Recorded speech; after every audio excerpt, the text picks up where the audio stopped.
आज की इस क्लास में हम आयनिक यौगिक किसे कहते हैं तथा आयनिक यौगिकों के कौन कौन से गुणधर्म होते हैं, इनका बहुत ही बारीकी से अध्ययन करने वाले हैं।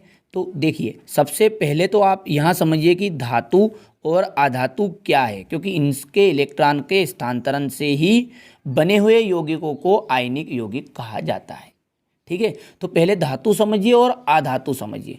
धातु किन्हें कहा जाता है? जो इलेक्ट्रॉन का त्याग करती है और धनायन बनाती है, धातु कहलाती है। और अधातु जो इलेक्ट्रॉनों को ग्रहण करती है और ऋणायन बनाएगी, उन्हें कहा जाता है अधातु। तो कुल मिलाकर बात मैंने कहा कि इनमें इलेक्ट्रॉनों का आदान प्रदान हुआ, एक ने इलेक्ट्रॉन त्यागा और दूसरे ने इलेक्ट्रॉन ग्रहण किया।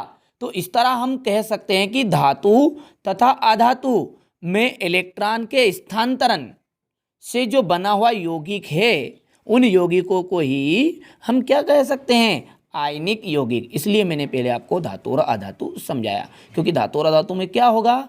इलेक्ट्रॉनों का स्थानांतरण होगा और उनसे जो बना हुआ यौगिक है उसे ही क्या कहते हैं? आयनिक यौगिक या विद्युत सहसंयोजक यौगिक कहते हैं।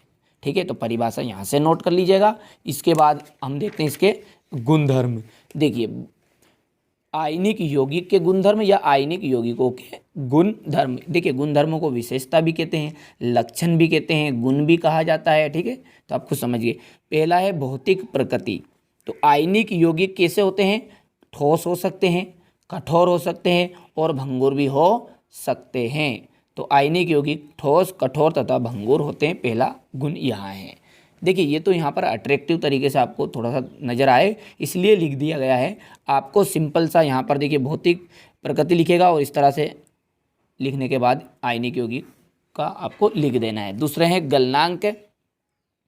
इनके गलनांक उच्च होते हैं। ठीक है, एक प्रश्न भी आता है कि आयनिक यौगिकों के गलनांक उच्च क्यों होते हैं। वहाँ मैंने पिछले वीडियो में कवर भी कर दिया था। यदि नहीं देखा है तो आप वीडियो में प्ले लिस्ट में जाकर उन्हें देख सकते हैं, डिस्क्रिप्शन में जिसकी लिंक आपको मिल जाएगी। तो ठीक है, गलनांक उच्च हैं तो क्वथनांक भी उच्च होंगे, स्वाभाविक बात है। तो इनके क्वथनांक भी कैसे हैं?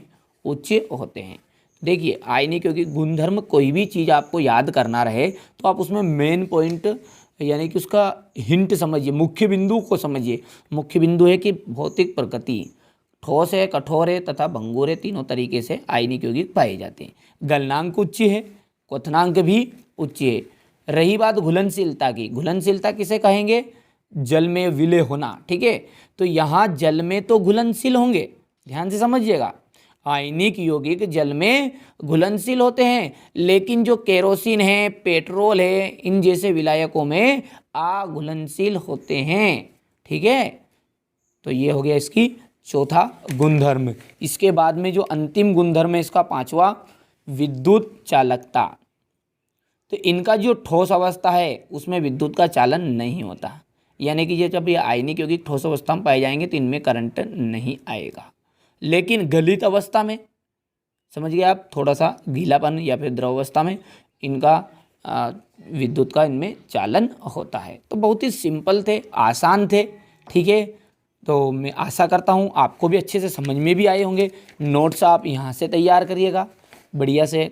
पहले तो ये आयनिक यौगिक की परिभाषा हो गई है, इसके बाद में आयनिक यौगिक के गुणधर्म। और यदि कोई भी डाउट है तो बेझिझक आप कमेंट करिएगा, आपकी समस्या का समाधान करने का प्रयास भी किया जाएगा। ठीक है, और यदि वीडियो आपको पसंद आया हो तो ज़रूर चैनल को सब्सक्राइब करिएगा, साथ ही साथ दोस्तों के साथ शेयर ज़रूर करिएगा।